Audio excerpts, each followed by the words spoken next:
Olá a todos. Dando continuidade nas apresentações para o componente pluralismo jurídico, iniciado pelo professor Roberto Rabani, estamos apresentando, o doutorando Ricardo Almeida Cunha e o Fagner Joaquim Barbosa de Souza. Estamos falando sobre o texto da liberdade dos antigos comparado ao dos modernos, de Constant.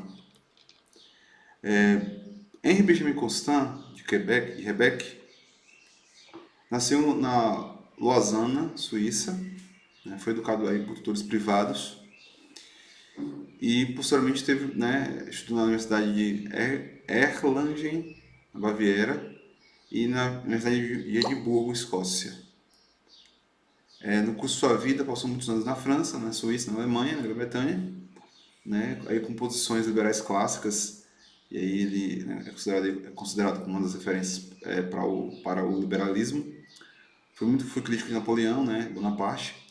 E vai destacar que Constant ele vive nesse período, né, em que Bonaparte assume, né, a França e tem todo o desenrolar até sua queda, né, no chamado governo de 100 dias. Constant ele faz um discurso, né, no Ateneu Real de Paris, que é um discurso, né, da liberdade dos antigos comparado àquela dos modernos, que é o texto que estaremos discorrendo. E foi um período que quem estava no poder foi o Luís XVIII. No texto Constant, ele traz aí uma discussão com relação a duas formas de liberdade. Uma liberdade cujo exercício era tão caro aos povos antigos e a outra, né, aquela cujo é praticamente útil para as nações modernas. Então ele traz duas perspectivas de liberdade. Uma que ele chama de liberdade dos antigos e outra que ele chama de liberdade dos modernos. E aqui, fazendo uma comparação de povos para ajudar, né, nessa discussão, ele traz exemplos aí da Lacedemônia, Gauleses e Roma, para a questão da liberdade dos antigos e para a questão da liberdade dos modernos, né, os povos ingleses, franceses e Estados Unidos da época. Vale destacar que a Lacedemônia tinha como capital Esparta. Então, nesse comparativo de povos com relação aos seus costumes, suas práticas, então ele destaca que na Lacedemônia, em Esparta principalmente, o governo ele era formado por pessoas que tinham participação nesse governo, né? As pessoas elas estavam no cotidiano das decisões macro do Estado. Então, as pessoas decidiam sobre a guerra, sobre paz, decidiam sobre questões do contexto, né, do Estado, né? E essa característica dava a eles essa participação muito próxima. Enquanto que, ao mesmo tempo, eles tinham essa condição de participação do Estado, eles sofriam uma contra-pressão do Estado na sua individualidade. Então, questões com religiosidade, questões até mesmo familiares, eram regidas por esse Estado, né? Era regida por esse todo. Então, esse governo de todos, em que todos podiam dar algum tipo de encaminhamento, algum tipo de decisão, tinha esse destaque, né? E aqui vale destacar, né, os éforos que participavam desse governo e tinham uma função política e uma função religiosa. E essas pessoas que eram cinco tinham um destaque muito muito expressivo nessa comunidade, muito mais que o próprio rei. E ele também tem exemplos do governo dos gauleses, né, em que era um povo muito aguerrido, em que a questão religiosa, né, o que a gente chama de padres, tinha muito poder. E a questão de Roma, né, em que o Roma, apesar de ter uma característica um pouco distinta desse formato, mantinha algumas questões muito específicas com relação ao trato do seu povo, né? Ele fala também aí de algumas questões com relação a Atenas, que apesar de Atenas se caracterizar como uma cidade um pouco mais moderna, né, comparando com o que vai chamar, né, de liberdade dos modernos, a Atena ela guardava alguns costumes que iam de encontro, né, a esse modernismo atual, da época que ele se coloca. Dessa forma, em Atenas, por exemplo, apesar de haver algumas características de liberdade, como comércio e outras questões que eu vou falar mais na frente, em Atenas eles guardavam algumas questões muito específicas, como a escravidão, como a questão, né, de algumas punições para os indivíduos, né, como o ostracismo e outras questões que tolhiam, né, essa individualidade. Por consequência, ele traz essa questão da liberdade dos modernos, fazendo um comparativo, né, aos ingleses, franceses e aos povos dos Estados Unidos. Destaca-se que os franceses, né, eles estavam, né, tinham passado por uma revolução com ideias de liberdade,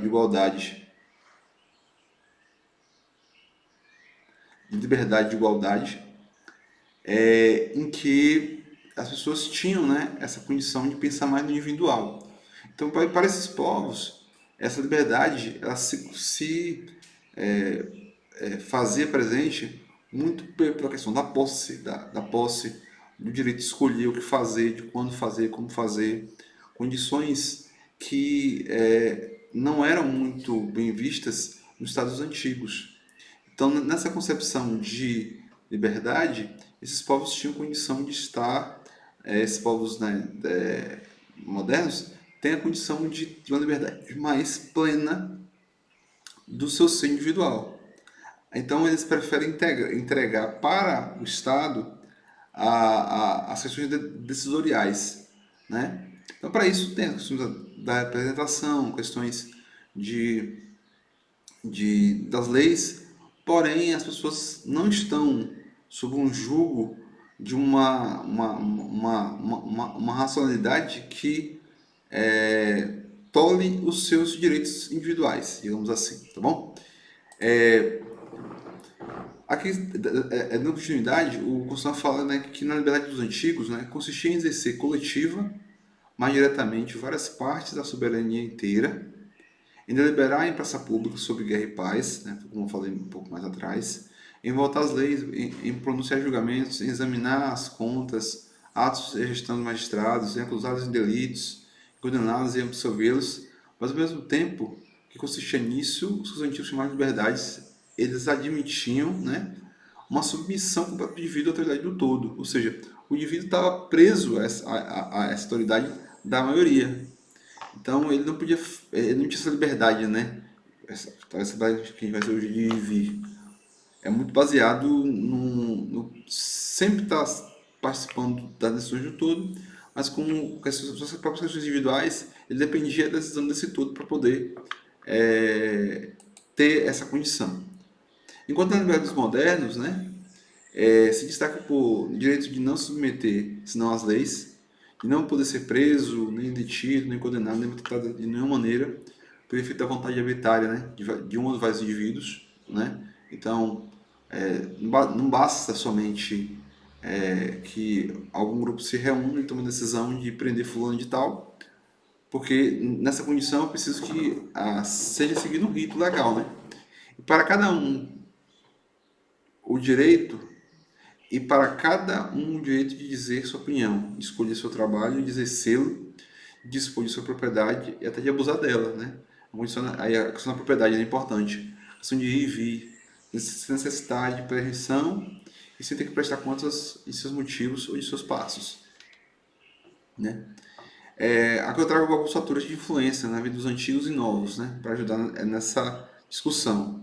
Então, perceba que a religião, ela basicamente destaca, né, esse governo, né, dos antigos, porque a religião ela condiciona, enquanto para os modernos a religião é de livre escolha, né? A Revolução Francesa se destaca, né, por esse livre culto, né? A questão da escravidão é muito comum entre os governos antigos, ela deixa de ser, ela é um paradigma para o governo moderno, né? Porque a escravidão ela é uma forma, como todos viviam em muitas guerras, em muitas questões de controle do Estado, muitas preocupações, a escravidão tem muita relação com a guerra que eu vou falar mais abaixo. Então, os governos antigos tinham essa condição. Inclusive, isso facilitava esse processo de participação das discussões ali no grande grupo, né, com relação às questões do Estado. Isso dava condição para as pessoas poderem participar, porque quem cuidava de tudo, né, das questões de trabalho do dia a dia, eram os escravos. Esses estados mais antigos eram estados menores, e se destaca é, aqui, né, que eu trago, né, por ser menor, tinha uma grande característica de família, né? E essa condição de muitas guerras que eu trago, ela se destaca no sentido de que essas famílias estavam sempre em constante preocupação com invasões ou querendo invadir alguém para conquistar algum benefício ou conquistar mais escravos para suas benesses. Então, isso tudo destaca esses estados mais antigos, né? Essa liberdade dos antigos, digamos assim. E aí eu vou encontrar aqui o comércio, é porque o autor destaca que o comércio ele é como se fosse um momento de guerra, mas sem os impactos e os prejuízos que a guerra traz. E com as vantagens que o comércio ele ajuda muito no processo de troca entre as nações. Com isso, o comércio ele traz homens livres, ele possibilita que as pessoas, por meio do seu trabalho, por meio do seu esforço, por meio das trocas que o comércio proporciona, traz inclusive ganhos para os estados. Então o estado sai dessa condição de constante preocupação com a guerra e para se preocupar com a sua produção. Isso inclusive dá a possibilidade de cada pessoa galgar o seu espaço. Vale ressaltar que isso vai muito de encontro com a mudança de regime, né? De um governo absolutista até então, parte da época, para uma mudança da quebra do governo absolutista, onde aí, a partir de um esforço dos próprios burgueses e outras áreas sociais, tem essas mudanças todas, e esse comércio, né, esse livre comércio, essa livre troca, faz com que esse esforço, né, seja recompensado, né? Aí pode até haver a crítica do socialista, destacar que muitas vezes o comércio ele não satisfaz, né, a necessidade humana e às vezes deixa algumas lacunas com relação ao atendimento social, mas essa discussão é uma discussão que pode ser colocada em outra apresentação. Então, conclui do que acabo de expor, que não podemos mais desfrutar da liberdade dos antigos, a qual se compunha da participação ativa e constante do poder coletivo. Essa liberdade deve compor-se do exercício pacífico da dependência privada.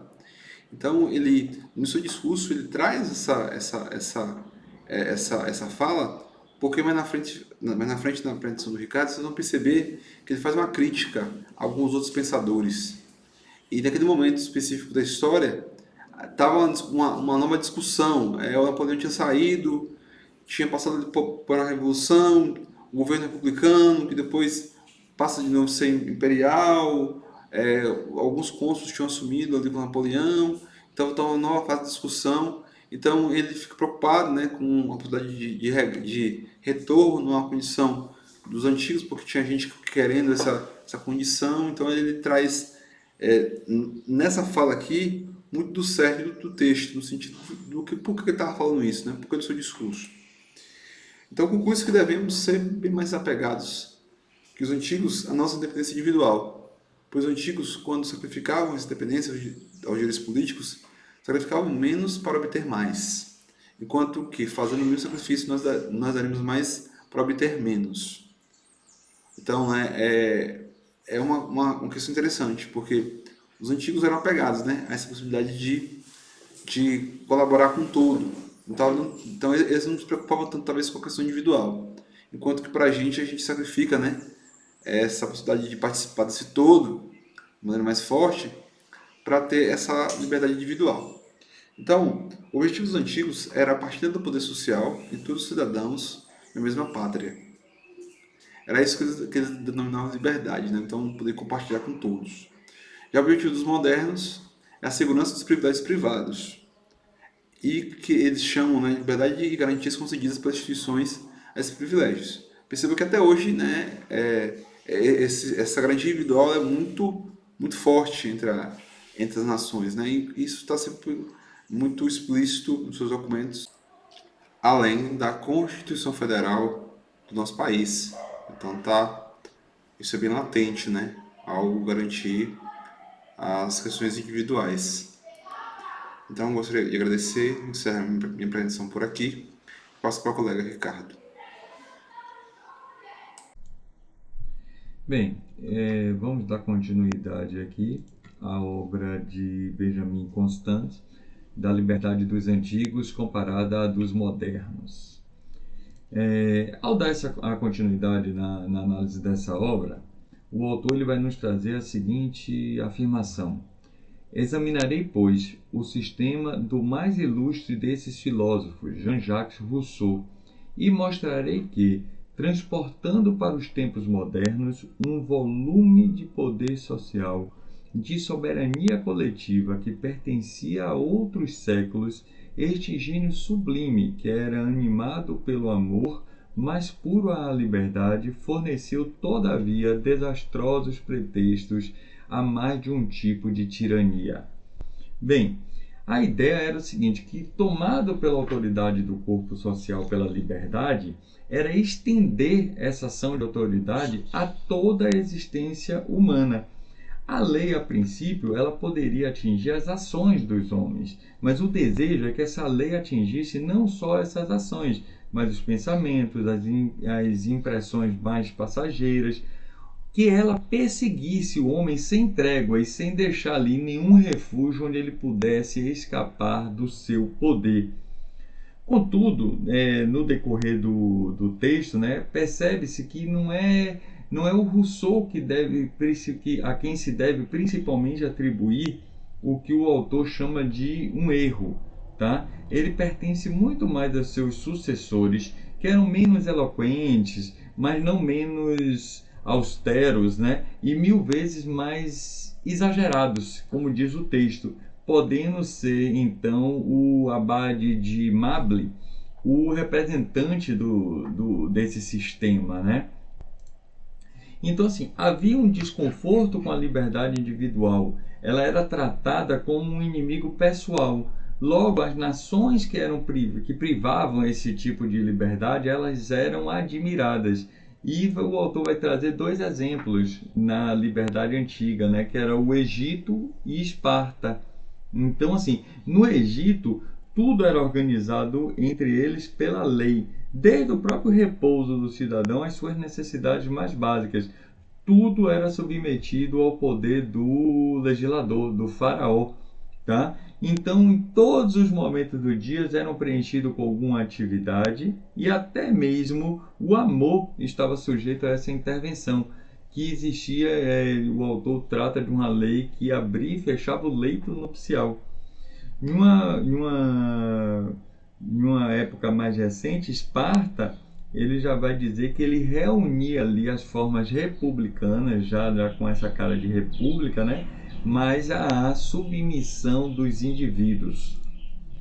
Então, quando o autor começa historicamente a trazer esses pensadores, a forma como era enxergada essa liberdade dos antigos em relação à liberdade moderna, ele vai nos trazer também a obra de Montesquieu, os pensamentos de Montesquieu, que já era dotado de um espírito, digamos assim, mais observador, mais cuidadoso, e com isso não caiu em alguns erros, tá? Então, o Montesquieu vai nos dizer que os políticos gregos, eles viviam sob um governo popular e não reconheciam outra forma que não fosse a da virtude. Os de hoje em dia nos falam de manufaturas, de comércio, de finanças, de riquezas e até de luxo, tá? Ou seja, aí eu vou fazer só uma correção, isso não foi uma fala de Montesquieu, mas uma análise em cima da fala de Montesquieu, Então isso nos traz um contrassenso entre o antigo e o moderno. Enquanto que para o antigo, o governo popular, ele era reconhecido ali pela sua virtude, Então era algo que as pessoas ali se reuniam. Tudo bem que a gente está falando de outra época, tudo bem que nós estamos falando de uma questão da própria população, né? A densidade populacional muito menor. Ali eles reconheciam a força e o poder. E já nos tempos de hoje, não. É o capitalismo, é o comércio, é o dinheiro, as manufaturas, são as finanças e as riquezas que promovem o luxo que hoje nos trazem essa liberdade. Então, essa seria a principal diferença, né, entre a república e a monarquia. São espíritos opostos dos tempos antigos e dos tempos modernos. A verdade é que alguns dos pensadores eles estavam seduzidos porque eles acreditavam que tudo ainda deveria ceder frente à vontade coletiva e de que todas essas restrições a direitos individuais seriam largamente compensadas pela participação no poder social. Então era como se o indivíduo ele desse mais importância ao poder social, à sua participação, tá, na coletiva, do que aos seus direitos individuais, ok? Que esses seriam compensados a partir da participação no poder, que era um poder social. Contudo, o poder social, né, esse dito poder social, ele feria em todos os sentidos a independência individual, ok? Sem destruir, perdão, a necessidade das mesmas. Então, o poder social, ela fazia frente à independência individual do sujeito sem acabar com a necessidade que ele tinha.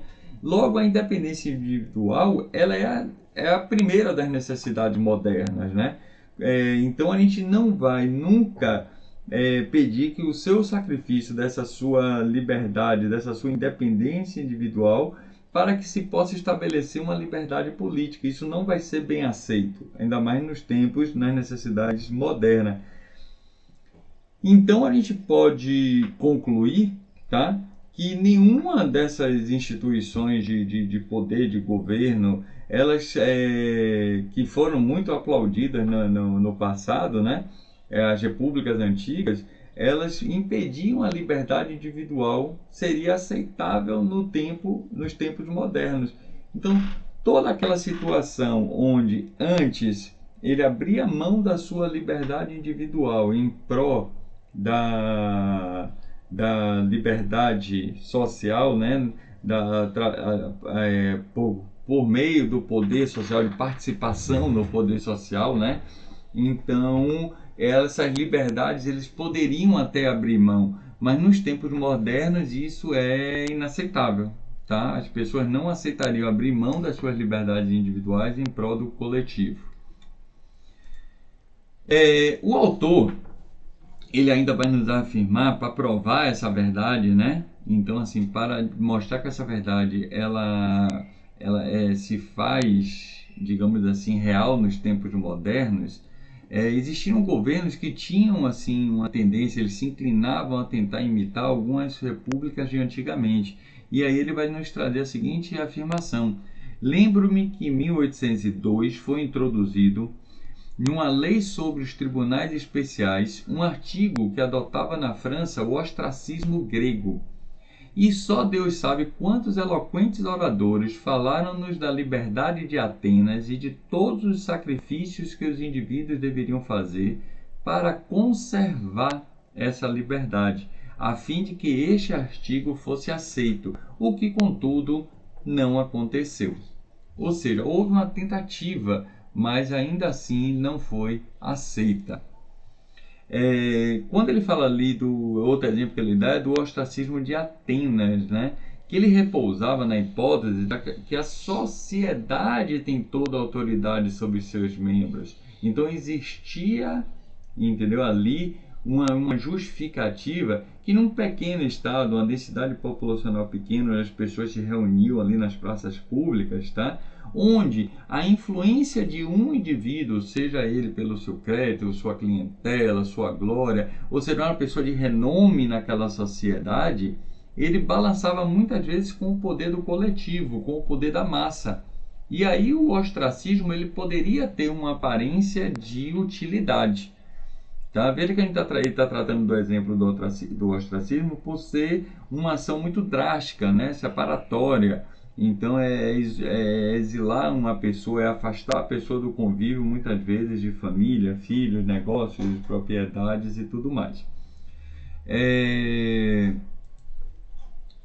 Mas para nós, tá? Os indivíduos eles têm direitos que a sociedade deve respeitar. E a influência individual, como já foi observado, está tão perdida em uma quantidade de influências iguais ou superiores que toda opressão motivada na necessidade de diminuir essa influência é inútil e, consequentemente, injusta.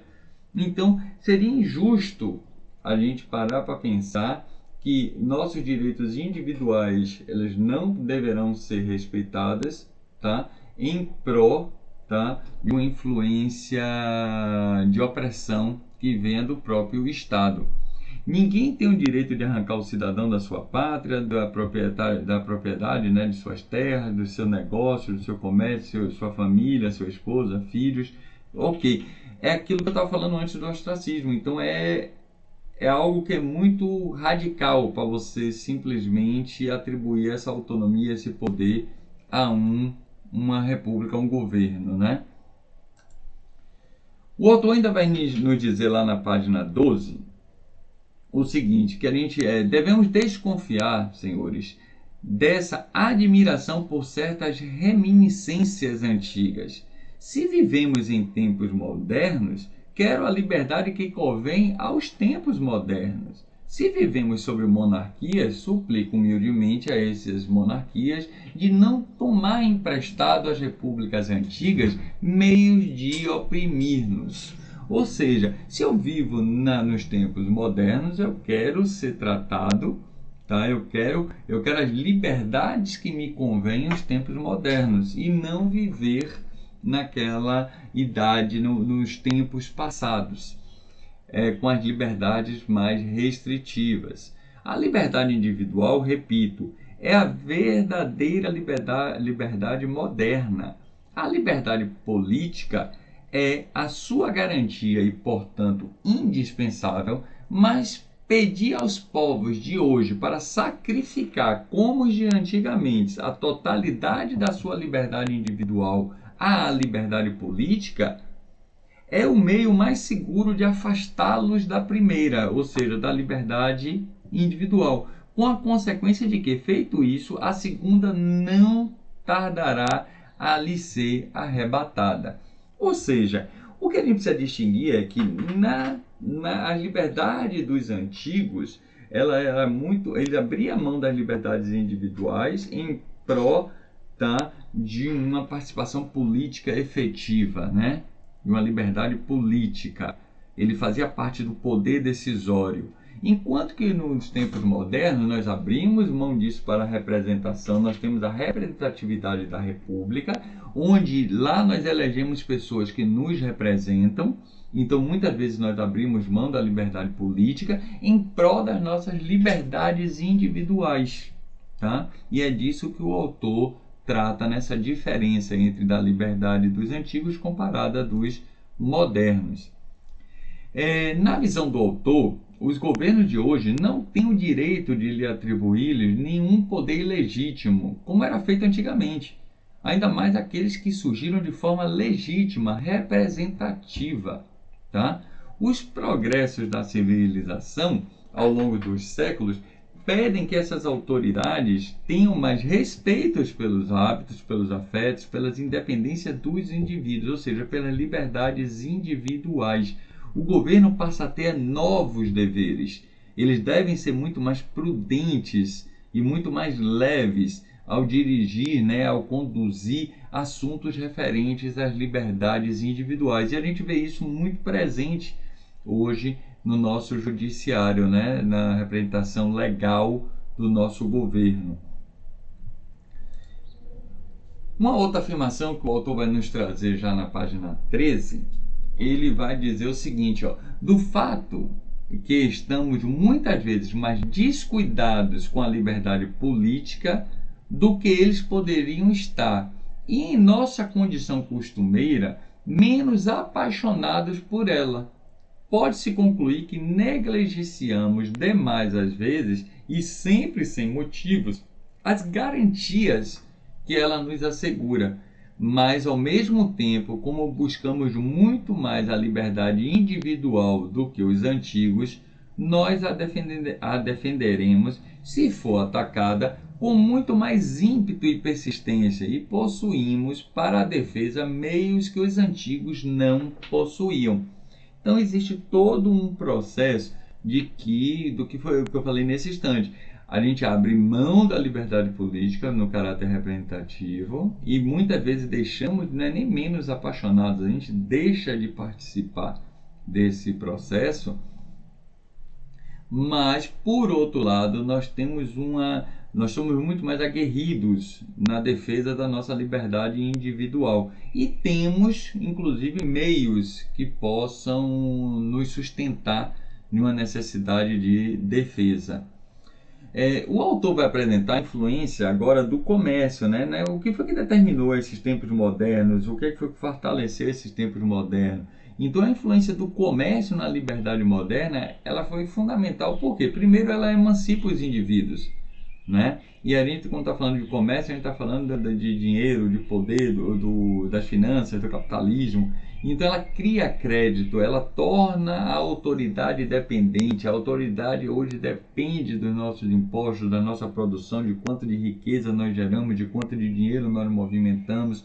Então, a partir daí, a gente passa a ter uma liberdade moderna, a gente começa a defender muito mais os nossos desejos, os nossos interesses individuais.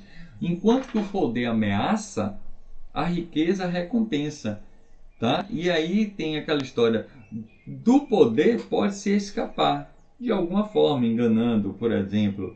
Tá? Mas já para obter riquezas, ou como o autor chama de favores da riqueza, é preciso servi-lo, ou seja, é preciso produzir, é preciso estar diretamente associado ao poder, aos meios de produção, para que a gente possa gerar essas riquezas e assim usufruir, tá? Obter esses favores da riqueza. Afinal de contas, como a liberdade moderna é diferente da liberdade dos antigos, né? Na liberdade antiga, quanto mais tempo e forças o homem consagrava ao exercício dos seus direitos políticos, mais ele se considerava livre. Então não era a liberdade individual que pesava no sentimento de liberdade do indivíduo, era a sua participação ali da polis, né? do público, do poder político que existia ali. Já na liberdade moderna, quanto mais o exercício dos nossos direitos políticos nos deixar tempo para nossos interesses privados, mais a liberdade nos será preciosa. Ou seja, quanto menos tempo eu gastar com o exercício dos meus direitos políticos, tá? Mais livre eu me sinto para ter atendido os meus desejos, os meus interesses privados. Só que daí a necessidade de que alguém faça esse papel do direito político, né? Daí a necessidade de que alguém vá lá nos representar, ou seja, do sistema representativo, tá? Uma organização com a ajuda da qual uma nação confia a alguns indivíduos o que ele pode, o que ela não pode ou não quer fazer. Ou seja, aquilo que eu não quero me envolver no meu dia a dia, eu vou, digamos assim, delegar, subestabelecer meu vereador, meu prefeito, meu deputado estadual, meu deputado federal, meu presidente, e esses vão fazer essa liberdade política, esse direito político, teoricamente a meu favor, mas eu tenho mais tempo de cuidar das minhas questões individuais, dos meus interesses individuais. Só que, tendo em vista que a liberdade moderna difere, né, é diferente da antiga, conclui-se então que ela está ameaçada também por perigos diferentes, tá? Ou seja, se elas são diferentes na sua essência, elas sofrem influência e ameaças de fatores diferentes. Vamos lá. O perigo da liberdade antiga estava em quê? Atentos unicamente à necessidade de garantir a participação no poder social, os homens não se preocupavam com os direitos e as garantias individuais. Já o perigo da liberdade moderna está aqui, absolvido aí pelo gozo, pelos nossos interesses privados, tá? E na busca desses interesses, nós renunciamos demasiadamente e facilmente o nosso direito de participar do poder político. E aí acontece boa parte do que a gente vê no nosso dia a dia aí, de muitas vezes nós não temos serviços básicos garantidos constitucionalmente, e a gente vive muitas vezes situação de escassez, sendo que existe uma abundância de recursos, de concentração de recursos, ou mesmo até de políticas inadequadas ao que a gente imagina. Por quê? Porque a gente abriu mão dessa participação dentro da representação da liberdade política, né? Logo, já se aproximando do fim, longe, aí o autor vai nos dizer, né, que longe, pois, senhores, de renunciar a alguma das duas espécies de liberdade que vos falei, seja ela antiga, seja ela moderna, é preciso aprender a combiná-las. As instituições, como diz o célebre autor da história das repúblicas na Idade Média, devem realizar os destinos do gênero humano. Elas cumprem tanto mais esse objetivo, quanto mais elevam o maior número possível de cidadãos à mais alta dignidade moral.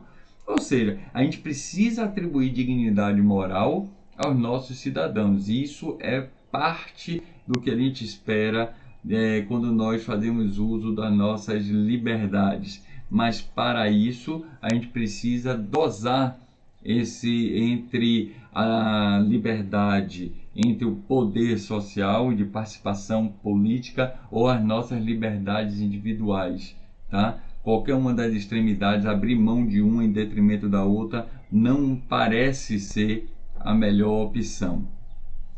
E por fim, o autor vai nos trazer que a obra do legislador, aquele que está gerindo, a que nós o elegemos para nos representar, ela não é completa quando apenas tornou o povo tranquilo.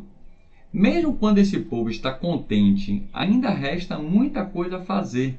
É preciso que as instituições terminem a educação moral dos cidadãos, respeitando os seus direitos individuais, protegendo sua independência, não perturbando suas ocupações. Devem, no entanto, consagrar a influência deles sobre a coisa pública, chamá-los a participar do exercício do poder através de decisões e de votos, garantir-lhes o direito de controle e de vigilância pela manifestação de suas opiniões e preparando-os desse modo pela prática para essas funções elevadas, dar-lhes ao mesmo tempo o desejo e a faculdade de executá-las.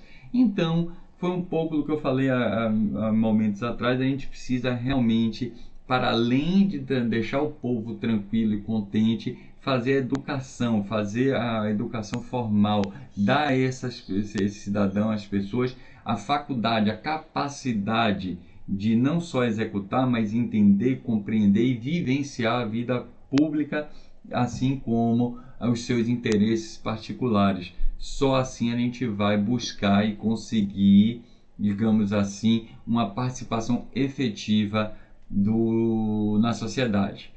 Bem, essas foram as considerações sobre o artigo. Espero que tenha ficado claro, e em qualquer outro momento da aula com o professor Rabbani nós podemos estar dirimindo aí ou tentando trazer a visão dos outros colegas sobre o texto e do próprio professor.